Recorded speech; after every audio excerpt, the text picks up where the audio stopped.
31, irmãos.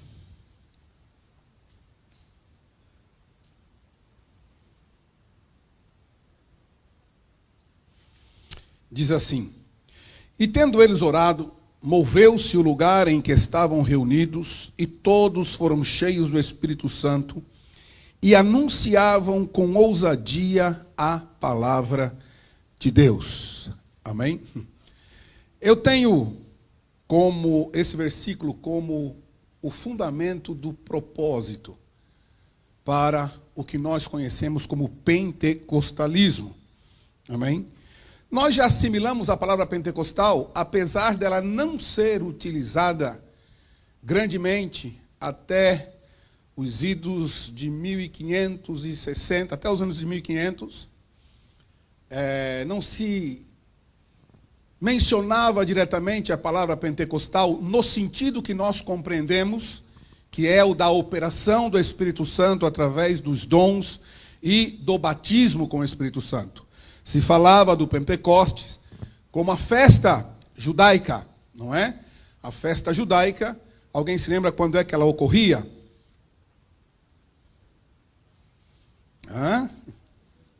50 dias depois da Páscoa. E 10 dias após a ascensão do Senhor Jesus. O Senhor ascendeu com 40 dias depois de ressuscitado.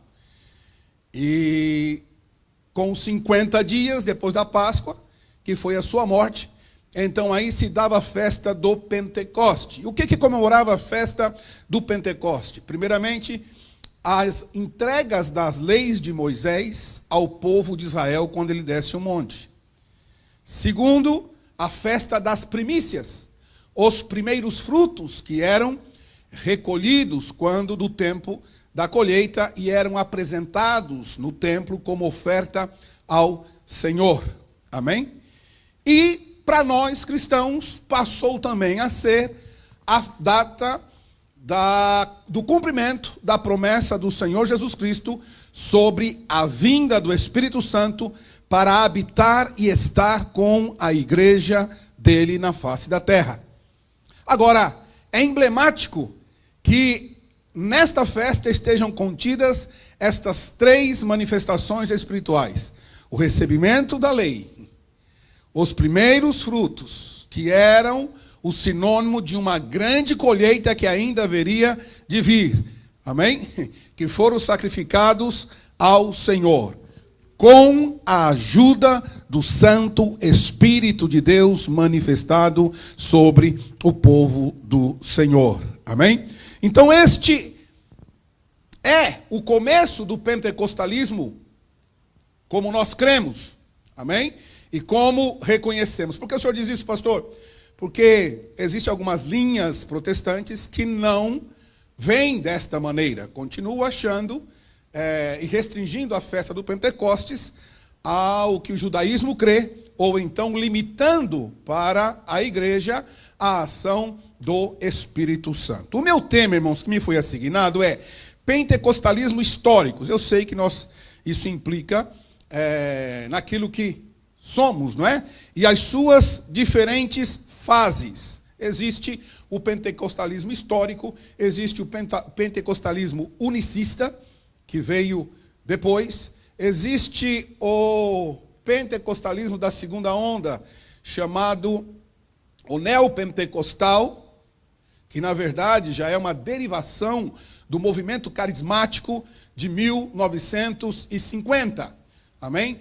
Que é essa balbúrdia que nós estamos assistindo por aí em algumas igrejas neopentecostais com tantas manifestações diferentes. Mas, irmãos, nós também, os pentecostais assembleianos, de origem teológica americana, temos cometido, em alguns lugares, também uma injustiça, dizendo que o pentecostalismo ressurge em 1906.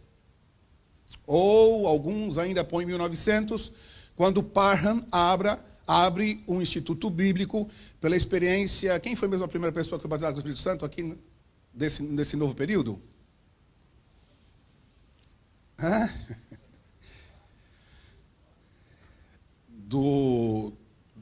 do início do século, nosso movimento pentecostal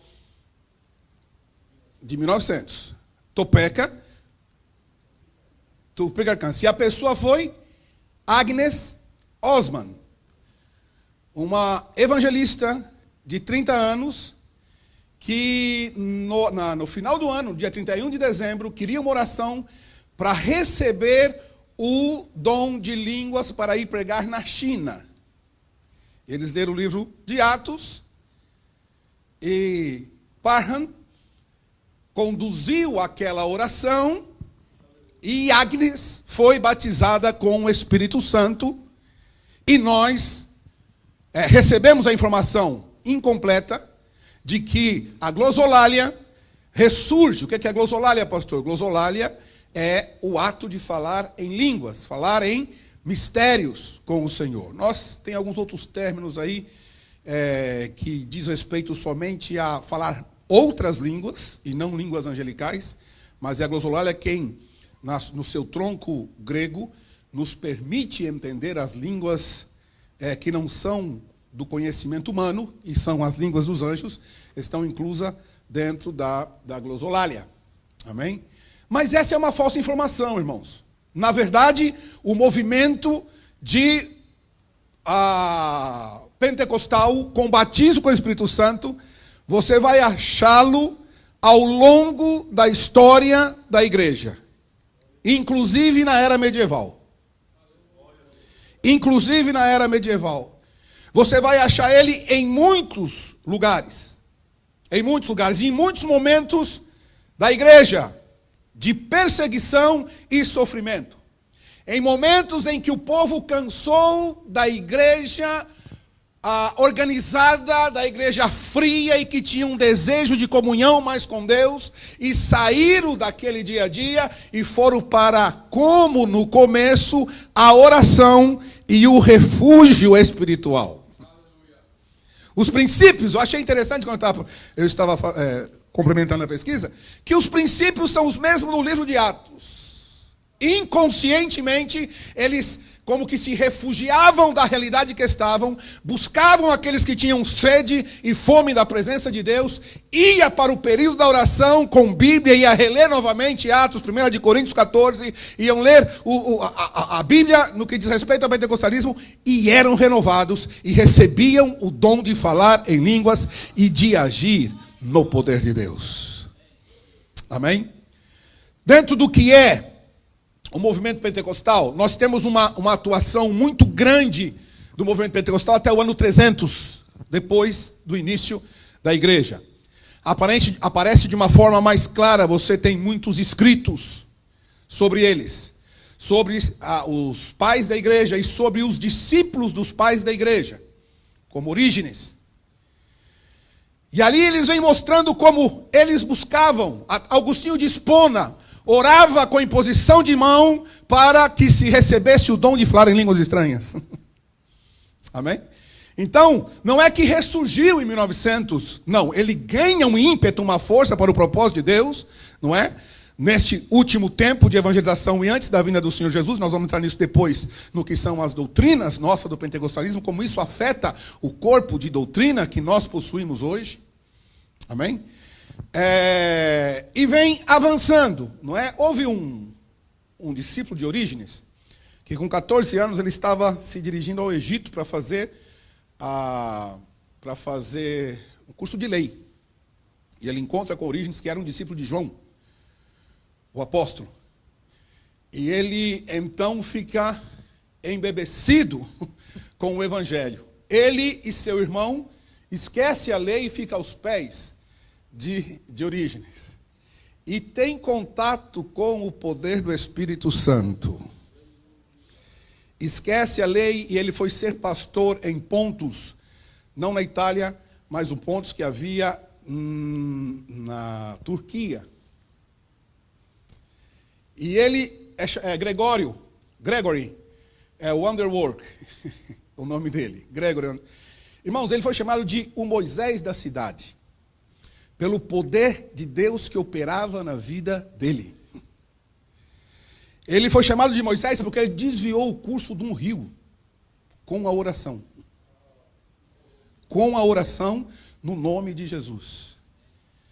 No nome de Jesus. É chamado Gregório. Isso no ano 295. O ano 295. Ele é chamado de O Moisés por causa do ministério profético, pelo espírito que ele tinha e pelos milagres que ele estava realizando. Amém? O período mais obscuro, se pode dizer assim, vai do ano 350 até 1500. E foi o tempo do crescimento do catolicismo. Alguém pode perguntar, e nessa era a conversa que nós tínhamos ontem, o pastor Eglar, eu e quem, não lembro, o pastor João Luiz. Por quê? Como é que desapareceu? Por que desapareceu? Como que quase foi suprimido. Não, irmão, não foi suprimido. Ele foi combatido. E o que eu achei interessante, pastor João, nesse livro que eu peguei, que chegou à minha mão, do Jeff Logue, é que ele foi pesquisar na biblioteca do Vaticano, na biblioteca de quem combatia. E achou os documentos e as atas dos que foram disciplinados, queimados, excomungados, porque praticavam o falar em língua, curar os enfermos e expulsar os demônios. Os registros existem. Então tentaram suprimir, como por exemplo, aqueles que tivemos a oportunidade de estar na Turquia, é decepcionante você ver como o evangelho foi suprimido da Turquia. E quando você olha a Bíblia, e você vê o que foi o evangelho naquela área, não é? Foi o ponto de ligação de Paulo. Como é que aconteceu? Aconteceu que o islamismo tomou conta, né, depois de derrotar o Império Bizantino, e eles combateram, suprimiram e asfixiaram, mas não terminaram. Eles estão lá, em nome de Jesus. Ainda tem armênio cristão lá dentro que se reúne para a glória do Senhor. Amém? A mesma coisa aconteceu com o protestantismo. Eles tentando barrar. Amém? Todas estas coisas.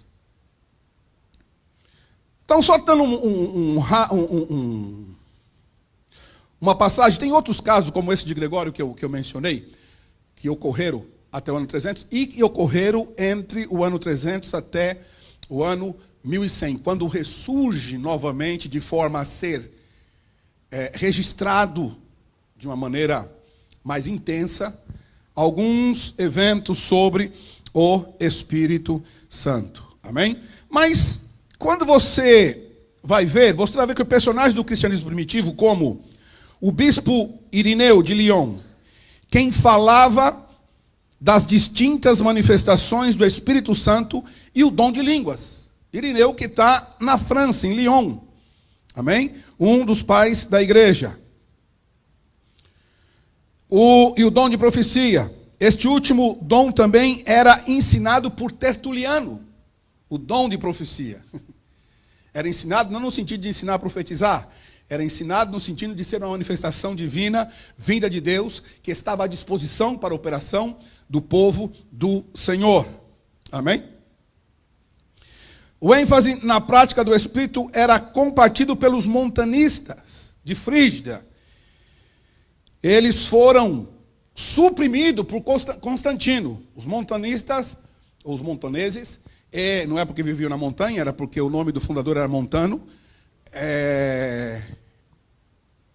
reclui, sai do meio da igreja que começava a se corromper, vão para um tempo de santificação, e todos estes sinais começam a ser operados, a ponto do próprio imperador chamar de exibicionismo. Eles tinham isso como exibicionismo e por isso tentaram cercear, não é? Mais tarde, Agostinho de Hipona praticou a imposição de mãos para a busca da glossolália. Este tipo de prática diminuiu consideravelmente durante a Idade Média, época do apogeu do catolicismo no Ocidente. Só mais tarde, com a reforma protestante do século XVI, se registram experiências semelhantes à da glossolália e do avivamento, buscado atualmente por nós.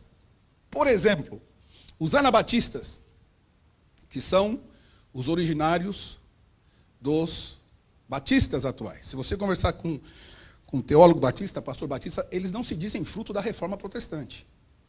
Eles são um movimento que nunca precisou se reformar, porque eles nunca aceitaram, segundo eles, os padrões da Igreja Católica e se recluíram nas florestas, exatamente em protesto. Então, eles não se consideram parte, viu, da reforma protestante.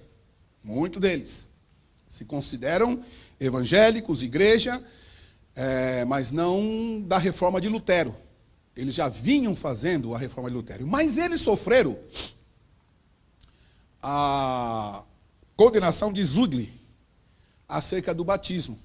Aliás, quem os batizou de Anabatista foi a Igreja Católica, que quer dizer rebatizados, por causa da questão deles buscarem o rebatismo. A Igreja Católica, a Igreja do Estado, e aqui é muito importante dizer a Igreja do Estado, porque mesmo parte da Igreja da Reforma se tornou uma igreja estatal, por religião. Você nascia protestante ou nascia católico.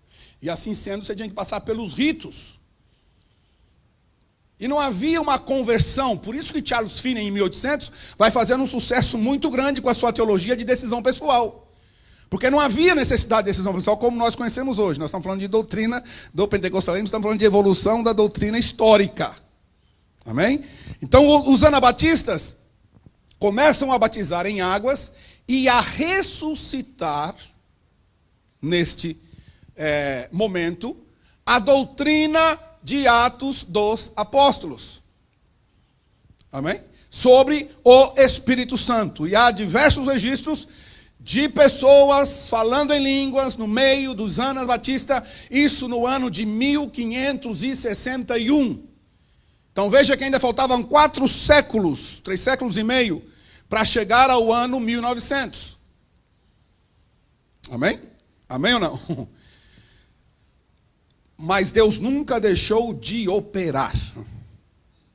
E sempre que a igreja teve em risco de ser suprimida, de ser perseguida, aflorava, e necessidade de crescer na evangelização contra a perseguição, aflorava. Deus fazia surgir novamente a doutrina pentecostal, tal qual nós conhecemos hoje, no falar em línguas, em operar milagres para a glória de Deus, como diz o pastor Eglai aqui, enquanto falava, e não para a glória de quem possui os dons.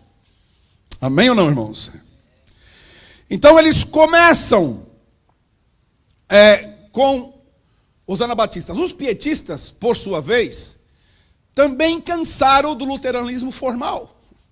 E começa o movimento, e isso é interessante, tanto nos anabatistas como nos pietistas, e depois vai vir para o Wesley, em 1700, da santidade, de santificação. Por exemplo, por que aqui na América, o crente americano, vamos deixar bem claro, né? Ele vai para o cinema, ele vai para o estádio, ele vai ver o Chicago Bulls, ele vai ver lá na minha terra. Não tem nenhum problema de consciência. E no Brasil, irmãos, ir a qualquer evento público de dança ou coisa que o valha é pecado. Começa com os pietistas. Quem insere no contexto cristão a ideia de que não é somente fugir do pecado, mas também do comum na igreja, são os pietistas inconformados com o mundanismo dentro da igreja luterana. Veja que o caminho de separação e santificação continua ali, na mesma linha. E eles radicalizam os princípios morais para poderem se santificar mais e estarem aptos a receberem os dons e estarem no mundo de comunhão maior com o Senhor. Quem são esses? Pietistas. Os anabatistas contribuem com o batismo por pietistas, não. Os anabatistas contribuem conosco para o batismo em águas, a manutenção da doutrina bíblica do batismo em águas. Os pietistas então vêm e traz o princípio da santificação, o movimento da santificação. Eu estou fazendo este corrido, irmãos, para nós vermos que 1906 não foi uma obra do acaso. Deus vinha trabalhando nos pontos fundamentais para explodir o grande avivamento que houve em 1906 e que ganhou o mundo inteiro para a glória do Senhor na área da evangelização. Dizem alguns estudiosos que nunca se ganhou tantas almas para Jesus como no último século, no penúltimo século. Se ganhou mais almas nesse período do que todo o resto da história da igreja, debaixo da unção e do poder do Espírito Santo. E eles foram cheios do Espírito e oraram ao Senhor. O lugar onde estava tremeu. Eles foram cheios do Espírito Santo e anunciavam com ousadia a palavra de Deus. Amém? Bom, chegando na idade da Reforma Protestante, no século XVI, vamos encontrar Lutero. O pastor Egai falou que teve alguém que estava orando que queria todos os dons espirituais, não é? Lutero foi tido como alguém que tinha todos os dons espirituais. Ainda que não nos chegue esta informação, você pega os escritos da época e você vai encontrar Lutero profeta, Lutero evangelista, Lutero e a cura.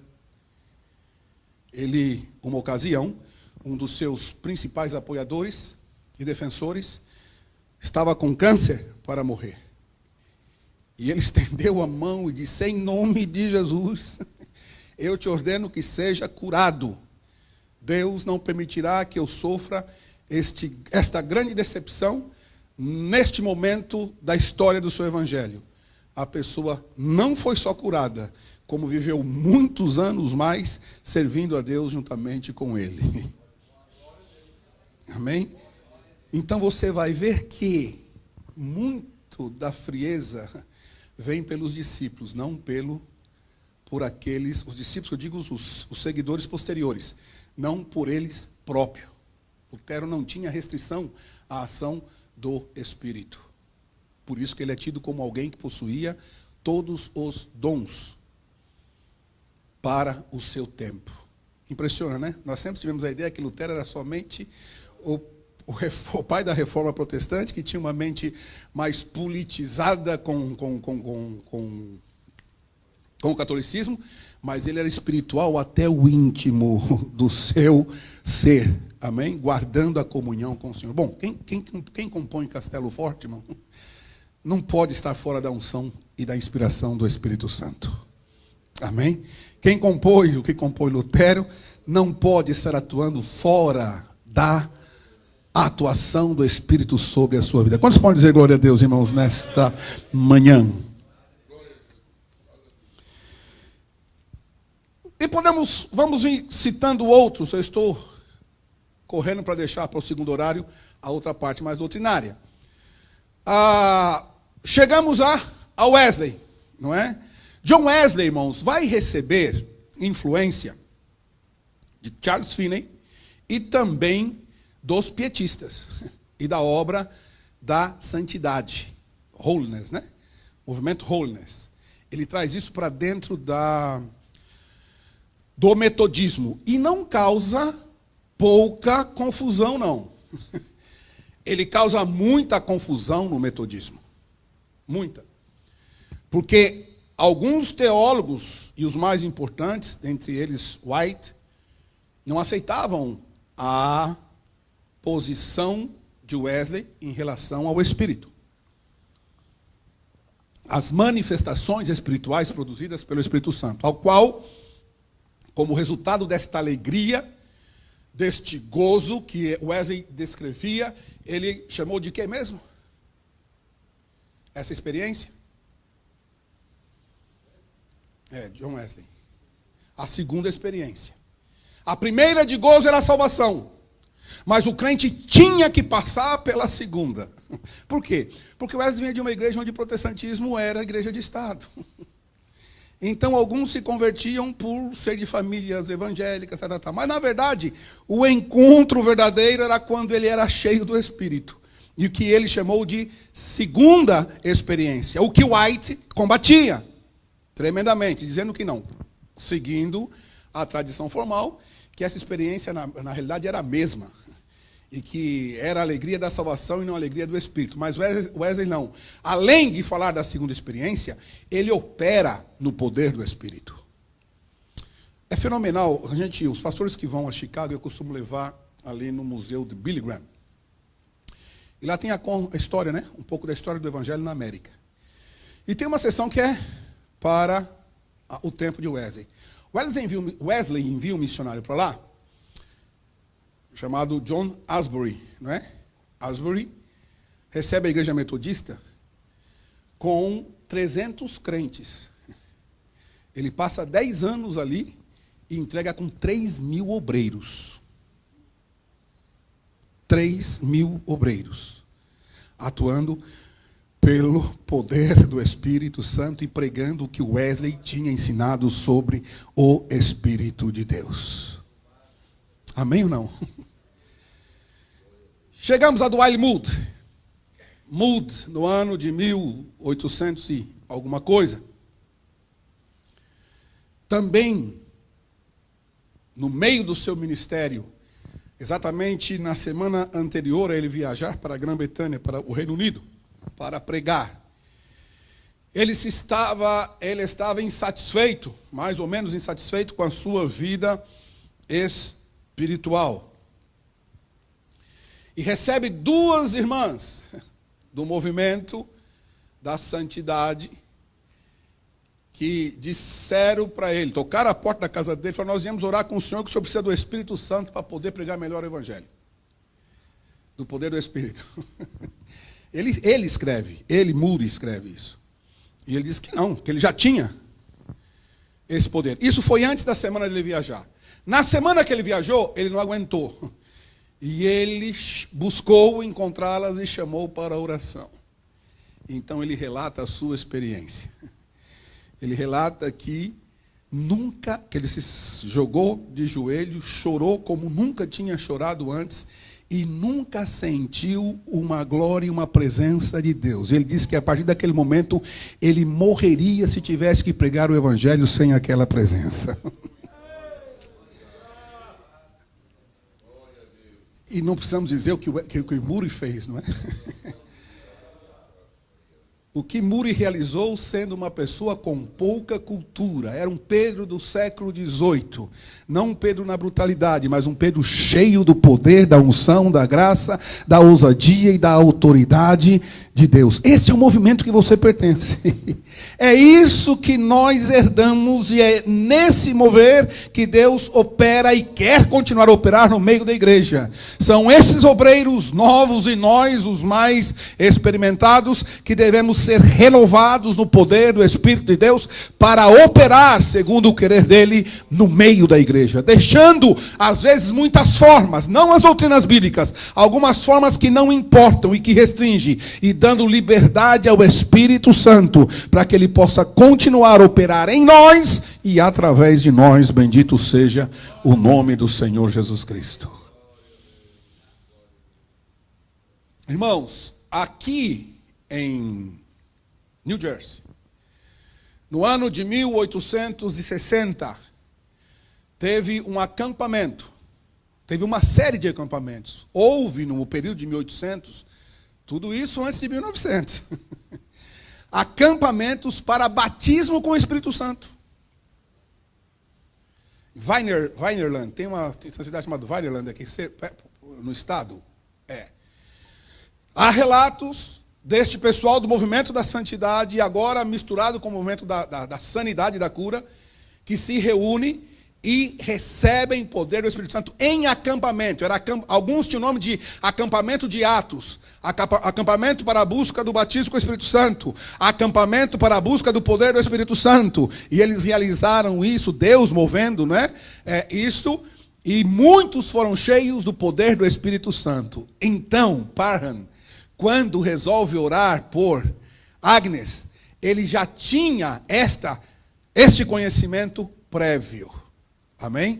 E permite que na sua escola teológica eles busquem este poder do Espírito Santo. E então, Agnes é a primeira a ser batizada e vem o grande despertamento de Azusa, bendito seja o nome de Jesus. Amém?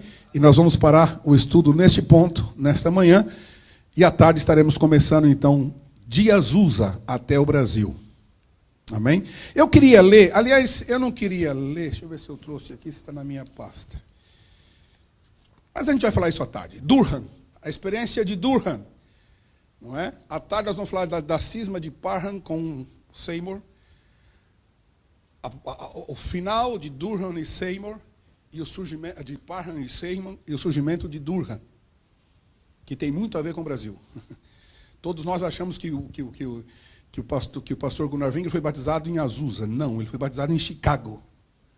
Por Durham, que tinha estado em Azusa. Ele mesmo não teve em Azusa. E conhece Daniel Berg na Ames Street.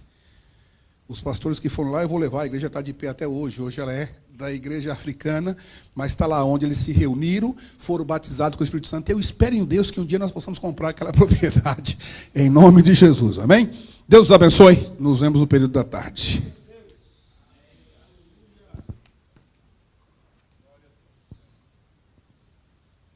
Glória a Deus, louvado seja o nome do Senhor Jesus. Pastor Luiz Henrique está aqui? Vamos louvar a Deus com o hino da harpa no nome do Senhor Jesus, nos preparando para ouvir o pastor José Lopes. E nesse momento nós vamos tirar uma oferta, irmãos, para a nossa escola bíblica.